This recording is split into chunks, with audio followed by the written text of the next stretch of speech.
কি এসপিআইজি হয়ে গেছিস নাকি? খবর দিলে পাওয়া যায় না? পাইবেন কেমনে লিডার? যে ওসি আইছে দিন রাত ডিউটি করতে করতে জীবন শেষ।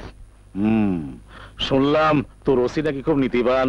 ধুর, আরে প্রথম প্রথম অমন সবাই হয়। যাক, চারিদিকে খেয়াল রাখিস। আমি এক সময় গিয়ে তোর ওসিকে সাইজ করে দিয়ে আসবো। তোর কোনো সমস্যা হলে আমাকে জানাবি।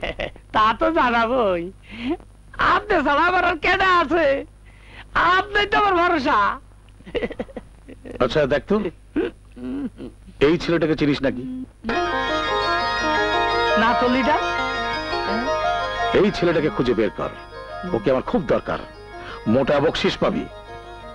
আমি তাহলে যাই? যা। আর শোন, তোর ওসিকে বলবি আমি 2-1 দিনের মধ্যে আসবো। যা। আচ্ছা, আমার ভাগ্যে নাই।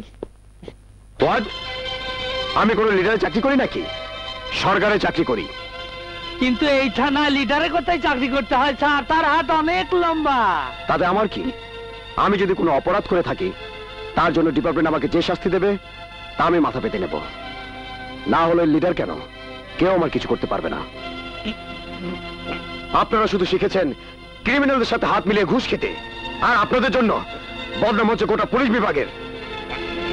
শুনুন, আমি যদি 1 ঘন্টাও এই থানায় থাকি আর যদি আপনাদের বিরুদ্ধে কোনো কমপ্লেন শুনি, তাহলে কি করে চাকরি করেন তা আমি দেখব। স্যার, স্যার, এই এলাকায় একটি মেয়ে ঘুরে ঘুরে নাচ গান করে, কিন্তু তার সাথে রয়েছে একটা পকেটমার চক্র। পাতলা খান, আপনি জানেন মেয়েটিকে? মেয়ে? মেয়ে না তো স্যার। তা জানবেন কি করে? কি করে ঘুষ খেতে হয় তা তো ভালো করে জানেন। পরিচিত? স্যার, ওই মেয়েটিকে ধরে নিয়ে আসুন। Yes sir. শুনুন, জি। না থাক, আপনার দরকার নেই, আমি নিজেই যাব। পাইতাছে তোমার নাচের কোমর ভাঙিয়া দিব। কেন ভাঙবো? কেন তো আগর টাকা দেই না? বেশ বলেই তো খবরটা আগে দিলাম। অহন আমার কি দিবি দে? হয় হয় হয়, আবার কি দিমু? যা বুঝার তোর বড় সাবের লাগে গিয়া বুঝুম।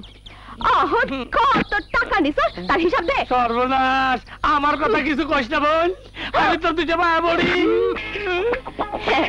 কই যাস? চল তোরে লইয়া থানায় যামু। আরে মা খাইছে আমারে। ও বাবা গো। ঠিক আছে ঠিক আছে বাবা। শালার খুশখোর, আমার কিছু হইলে তোরে আগে জেলে ঢুকাবো। শালা খুশখোর, আমার কিছু হইলে তোরে আগে জেলে ঢুকাবো। সে না ঢুকাবি।